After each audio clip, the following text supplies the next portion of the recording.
One of the astronauts grabbed a plastic bag that contained a wafer and a chalice and a little wine and took communion on the moon. For legendsoffaith.org, I'm Rob Cutter. 32 minutes past the hour. Liftoff on Apollo 11. It was another beautiful launch for NASA. The whole Earth was watching in amazement as the Apollo 11 blasted off from Cape Kennedy. In just a few days, man would be landing on the moon. The next phase of their mission, all three astronauts were preparing for their next sequence of events. Michael Collins, the command module pilot, was making his final adjustments as Neil Armstrong and Buzz Aldrin were making their way into the Eagle lunar module. Once secured, in a surreal moment, the lunar module detached itself from the spacecraft and began its descent to the moon. Roger, Eagle, done dock.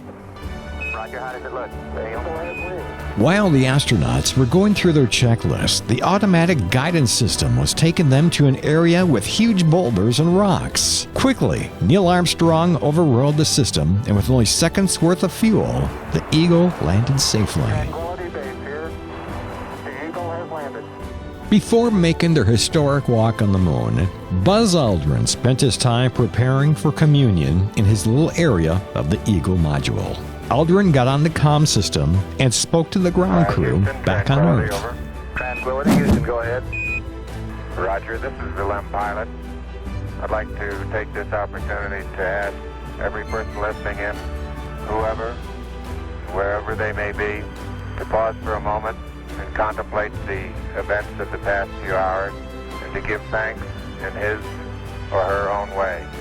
Over. Then he reached for the wine and bread and took communion.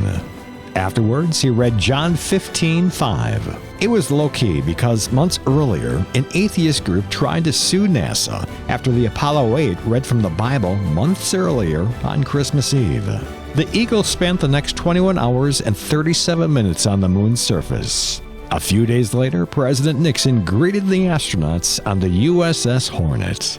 It was over 50 years ago when American astronaut Edwin Buzz Aldrin made that historical landing on the moon. And the first thing he did was give thanks to God by taking communion. For more stories like this and for ways to donate, visit us at legendsoffaith.org.